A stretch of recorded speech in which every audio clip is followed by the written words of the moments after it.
दोस्तों, मैं हूं आरजी जांगड़ा। स्वागत करता हूं मेरे इस YouTube channel lab technician expert में। आज हम लेक्चर नंबर 3 में हेमेटोलॉजी के MCQ 58 to 80 तक की डिस्कशन करेंगे। तो आइए स्टार्ट करते हैं। Question number 58, iron deposited in macrophages of bone marrow, liver and spleen is known as. Bone marrow, liver और स्प्लीन के मैक्रोफेजेस में जमा आयरन को किस नाम से जाना जाता है? तो किस नाम से जाना जाता है? Option number 1 is haematin, option number 2 is melanin, option number 3 is ferritin और option number 4 is haemocytosis. So correct answer is option number 4, haemocytosis. Okay, तो ये हेमोसाइटोसिस क्या होता है, इसको थोड़ा समझ लेते हैं। देखिए, जब हमारे RBCs मर जाते हैं आफ्टर 120 डेज, मतलब जब वो दोबारा से सर्कुलेशन में आने के लिए टूट जाते हैं 120 दिन के बाद, तो उनके द्वारा जो रिलीज्ड आयरन होता है, यानी कि जो हीमोग्लोबिन रिलीज हो जाता है उसमें से फिर जो आयरन बाहर निकलता है हीमोसाइटिन बन जाता है। वो हीमोसाइटिन की फॉर्म में बाहर निकलता है। हीमोसाइटिन एक प्रोटीन है जो आपके शरीर में जो टिश्यू आयरन को स्टोर करता है, मतलब जो आयरन है उसको टिश्यू में स्टोर कर देता है। और ये जब टिश्यू में स्टोर करते करते इसकी मात्रा बहुत ज़्यादा बढ़ जाती है इस आयरन की, मीन्स हेमोसाइट्रिन की, तो इसी कंडीशन को हेमोसाइटोसिस कहते हैं। तो इस कंडीशन को क्या कहते हैं? हेमोसाइटोसिस। इसी से मिलता जुलता एक नाम और होता है, हीमोक्रोमेटोसिस। कि तो हीमोसाइटोसिस होती है कि हमारे टिश्यू के पास, मतलब दोबारा से सर्कुलेशन के लिए आयरन जो है वो हेमोसाइट्रिन की रूप में जो है हमारे टिश्यू के अंदर स्टोर कर लिया जाता है। और दूसरा होता है हीमोक्रोमेटोसिस। हीमोक्रोमेटोसिस एक इनहेरेंट कंडीशंस होती है जो हम फूड से ज़्यादा मात्रा में आयरन को ऑब्जॉर्व कर लेते हैं, है ना। तो ये दैट इज़ हीमोक्रोमेटोसिस। हीमोक्रोमेटोसिस और हेमोसाइटोसिस में ये मेन मेजर डिफरेंस होता है।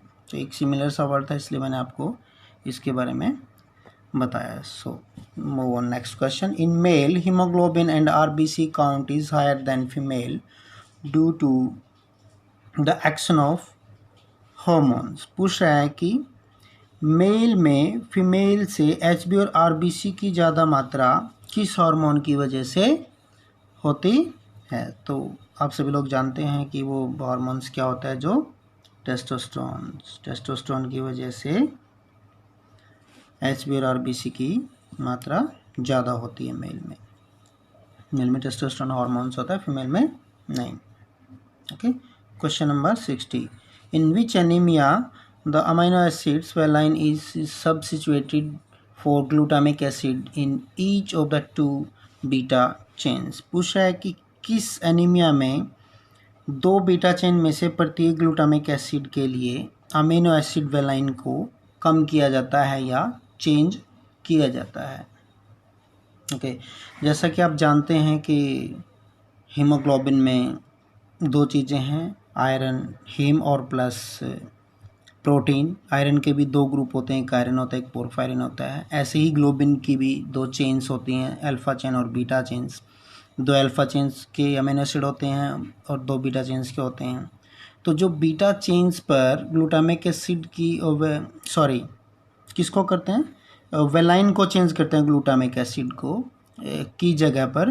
तो ऐसी स्टेज किस में होती है? जब आपको जब आपका जो वेलाइन है वो हट के उसकी जगह ग्लूटामिक एसिड लग जाता है, वो किस स्टेज में होता है? सिकल सेल एनीमिया में होता है। ठीक है, किस में होता है? सिकल सेल एनीमिया में। तो option number 4 is correct answer. तो हमें ये एनीमियाज बहुत सारे टाइप के होते हैं, इन सब के बारे में एक बार हम डिस्कस वीडियो इसके ऊपर बनाएंगे, उसमें हम इसको डिस्कस करेंगे briefly. Okay, sickle cell anaemia mostly 5 से 6 महीने में जैसे बच्चे होते हैं उन्हीं में ज़्यादातर पाया जाता है, और इसमें हीमोग्लोबिन का जो जीन होता है वो बीटा चेन को ही ख़त्म कर देता है ना, सिकल सेल एनीमिया में। ठीक है ना, मीन्स के उसमें जो आपके पेप्टाइड्स हैं वो बनते हैं, ग्लोबुलिन्स बनती पूरी हैं, पूरी बनेंगे लेकिन उस पर चेंजेस हो जाते हैं, उनकी जो क्वालिटी है वो चेंज हो जाती है। क्वांटिटी पूरी बनती है लेकिन उसमें क्वालिटी चेंज हो जाती है, उसे सिकल सेल एनीमिया कहते हैं। Next question, question number is 61। In which anaemia serum contains auto antibody which reacts with red cell antigens. पूछ रहा है कि किस प्रकार के एनीमिया में सीरम में ऑटो एंटीबॉडी होते हैं जो आरबीसी के एंटीजन के साथ रिएक्ट करते हैं। नाम से पता चल रहा होगा, है ना, तो आप इसका आंसर इजीली आई थिंक बता सकते हैं। सिकल सेल एनीमिया में तो ऐसा नहीं होता है, प्लास्टिक एनीमिया में भी नहीं होता, मेगालोब्लास्टिक एनीमिया में भी नहीं होता।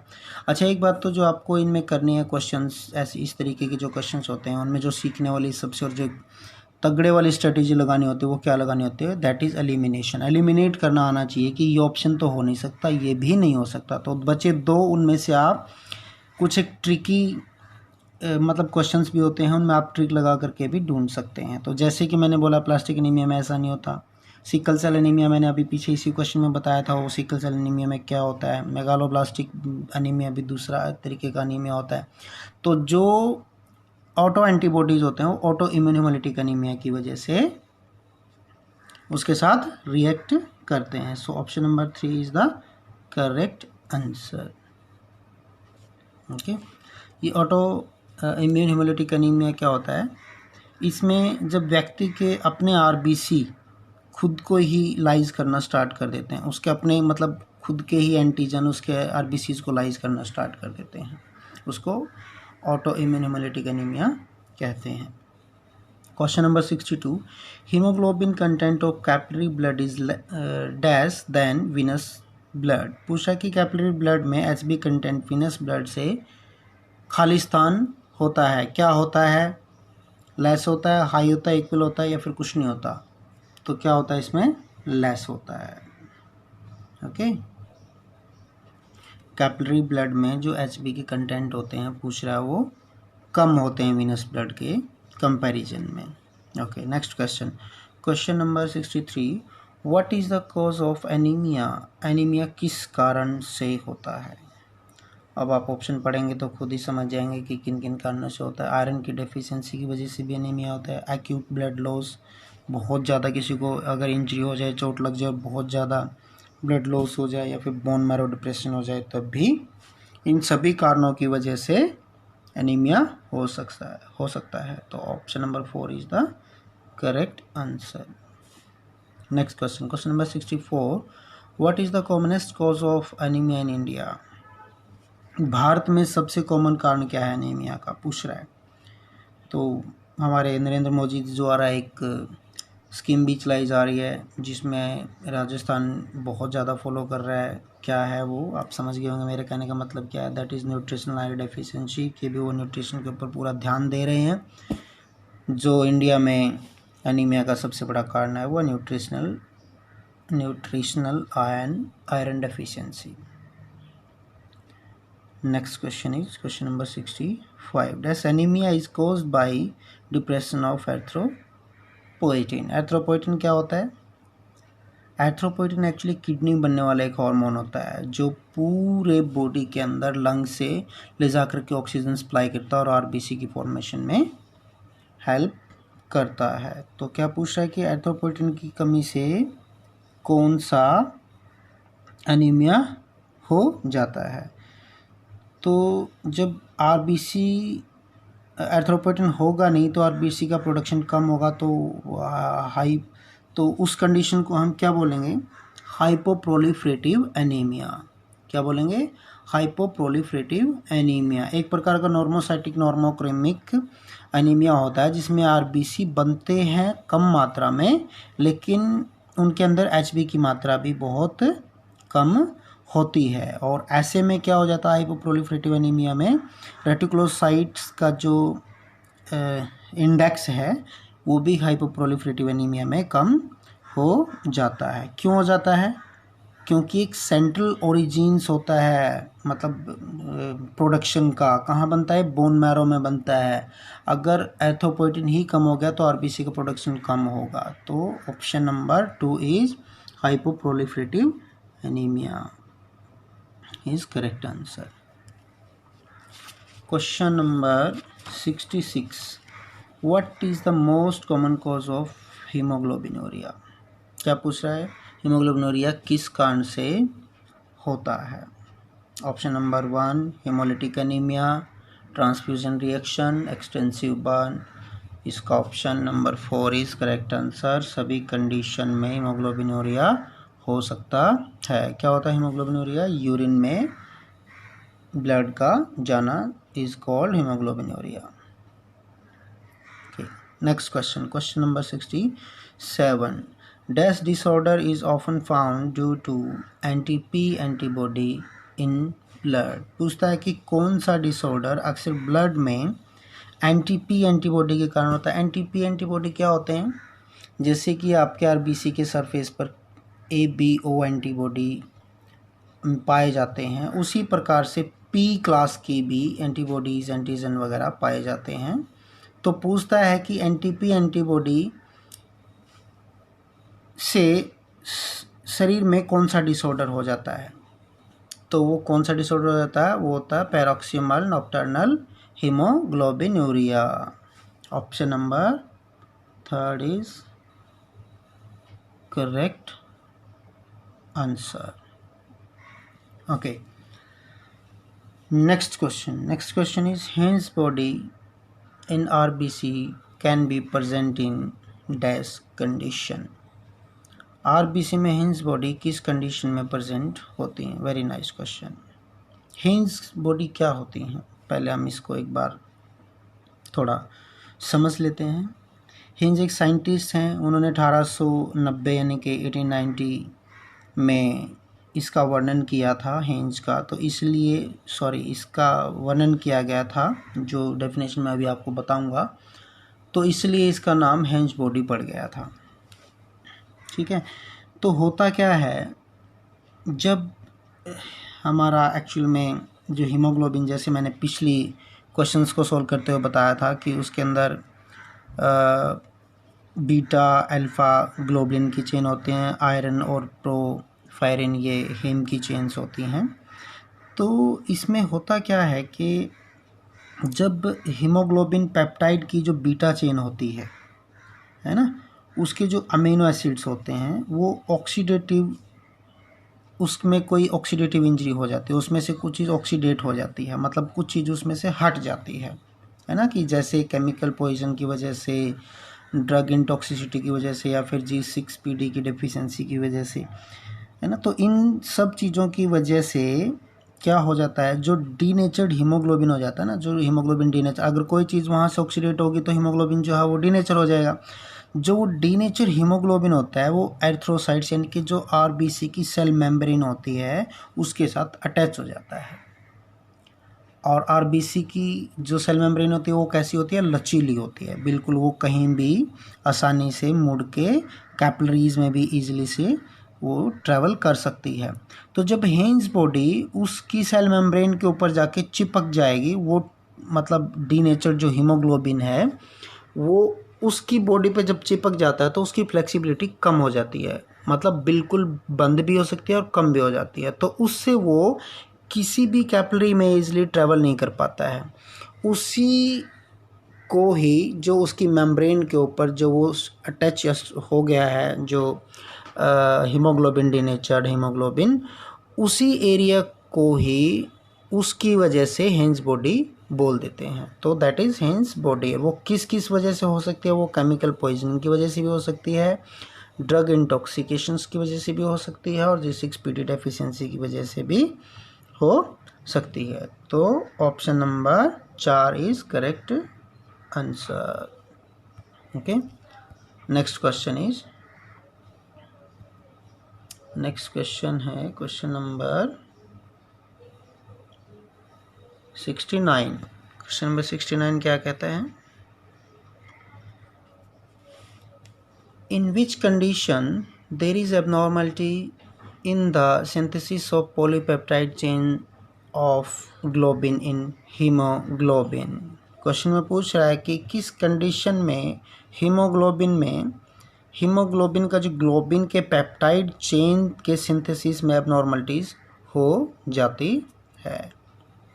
तो क्या वो कंडीशन होती है जिसमें उसकी पॉलीपेप्टाइड चेन्स में, ग्लोबिन की पॉलीपेप्टाइड चेन्स की सिंथेसिस में एबनॉर्मलिटीज़ आती हैं? Option number first is haemoglobinopathies, leukaemia, anaemia and haemoglobinuria. तो answer is option number 1 is correct answer, haemoglobinopathy. क्या होता है हीमोग्लोबिनोपैथी?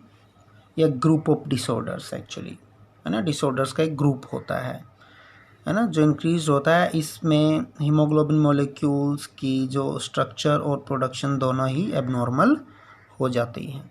ठीक है, दोनों ही चीज़ें, मतलब प्रोडक्शन भी और स्ट्रक्चर भी। प्रोडक्शन भी जो है वो एबनॉर्मल हो जाती है इसकी, और उसकी जो स्ट्रक्चर है वो भी एबनॉर्मल हो जाती है। So correct answer is option number 1 haemoglobinopathy.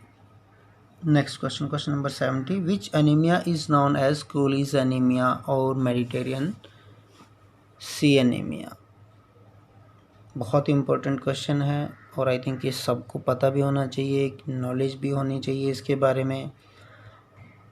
तो क्या है, क्या पूछ रहा है इसमें? देखिए, कोलीज एनीमिया और मेडिटेरियन एनीमिया किसे कहते हैं? पहले तो मैं आपको बता दूं कि मेडिटेरियन और कोलीज क्या है। कोलीज एक साइंटिस्ट का नाम है जिन्होंने इसको नाम दिया। मेडिटेरियन एक सी है, समुद्र है, जो कि यूरोप के कंट्रीज़ के बीच में पड़ता है, जहाँ पे इजिप्ट, इथोपिया, इटली, फ्रांस, ये सब कंट्रीज जो इसके आसपास लगते हैं, उस एरिया को मेडिटेरियन सी एनीमिया, क्योंकि वहाँ के लोगों में ज़्यादातर ये एबनॉर्मलिटीज़ और या ये एनीमिया पाया जाता है, इसलिए इसको मेडिटेरियन एनीमिया या फिर कोलीज एनीमिया या थैलेसीमिया आप इसको बोल सकते हैं। सो इसका करेक्ट आंसर इज थैलेसीमिया। इस पर हम एक डिटेल्ड वीडियो बनाएंगे, है ना। ये बहुत अच्छा टॉपिक है, काफ़ी इंटरेस्टिंग भी है। इसको समझने के लिए हमें एक पूरा डिटेल्ड वीडियो की ज़रूरत है। तो option number is third is correct, thalassaemia को हम मेडिटेरियन एनीमिया और कोलीज anaemia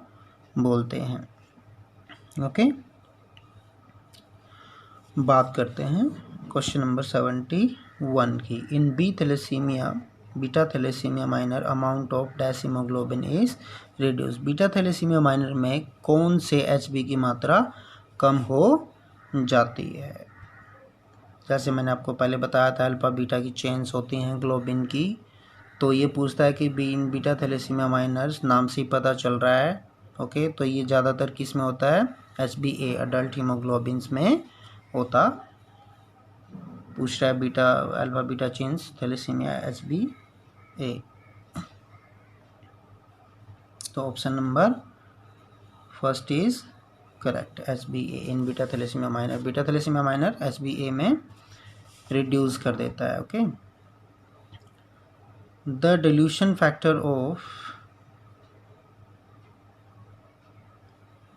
blood and RBC diluting fluid is dash in total erythrocyte count in counting chamber। Question में क्या पूछा है इसने? क्वेश्चन में पूछा है कि काउंटिंग चैम्बर में टोटल एरिथ्रोसाइट्स काउंट के लिए डिल्यूशन फैक्टर कितना होता है? कितना डिल्यूशन फैक्टर करते हैं हम, कितना डिल्यूट करते हैं उसको? 1 पार्ट एंड 200 पार्ट, यानी कि 1/1:200 का डिल्यूशन करते हैं। Okay, name commonly employed RBC diluting fluid. नाम बताओ कौन कौन से आरबीसी डिल्यूटिंग फ्लूइड्स हैं इनमें से? हेम्स, ग्रोवर्स सॉल्यूशंस एंड टर्नसन फ्लूइड्स। तो तीनों हमारे आरबीसी डिल्यूटिंग फ्लूइड हैं। Option number 4 is correct answer. Next question, RBC diluting fluid has following property। बताएंगे आप क्या क्या होती हैं इसकी प्रॉपर्टीज, यानी कि क्या करता है? क्वेश्चन नंबर 74 में पूछ रहा है कि क्या क्या करता है, बताइए। प्रिवेंट हिमोलिसिस, प्रोलेक्स फॉर्मेशन को प्रिवेंट करता है, और कोएगुलेशन फैक्टर को भी, कोएगुलेशंस को भी प्रिवेंट करता है, हीमोलिसिस भी नहीं होने देता, और रोलेक्स फॉर्मेशन को भी ये प्रिवेंट करता है, एज इट इज़ बनी रहती है। तो option number 4 is Rolex formation क्या होती है, जैसे रुपयों को, सिक्कों को एक के ऊपर एक रख दें, वैसी एक फॉर्मेशन बनती है कि एक के ऊपर एक, एक के ऊपर एक, एक के ऊपर एक, एक के ऊपर एक दूसरे से अटैच्ड फॉर्मेशन, लाइक ऐसी स्ट्रक्चर को ही हम रोलेक्स फॉर्मेशन कहते हैं। हेमोलिसिस, जब आरबीसी लाइस हो जाते हैं। और प्रिवेंट कोएगुलेशन, कोएगुलेशन फैक्टर्स कौन कौन से होते हैं, फैक्टर 1, 2, 8, 3, 4, 5, जितने भी इंट्रिंसिक और एक्सट्रिंसिक फैक्टर्स के जो हैं वो सारे हमारे कोएगुलेशंस फैक्टर होते हैं। तो ये सबको ही प्रिवेंट करते हैं, ये इसकी प्रॉपर्टी होती है। तो option number 4 is the correct answer. Okay, formal citrate solution is used for counting of, okay 3 हमने ऊपर पढ़े थे, Hayem's fluid, Gower's fluid and Toisson's fluid. और चौथा हमारा क्या होता है, formal citrate is also a RBC diluting fluid. Formal citrate solution से भी हम आरबीसी को काउंट कर सकते हैं। Question number, so option number first is correct answer. Question number 76. There is dash making on the RBC marking, sorry, not making. There is dash marking on the RBC pipettes. पूछता है कि RBC pipette पर कहाँ तक marking होती है। आपने देखा होगा जिसके अंदर रेड स्टोन होता है उसमें मार्किंग कहाँ तक होती है, पहले 0.5 and then up to 200। Okay, तो option number first is correct answer, 0.5 तक उस पर मार्किंग होती है।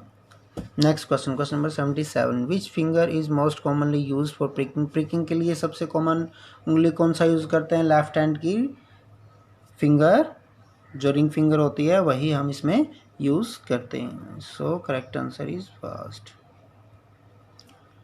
विच counting chamber can be use for counting of blood cells.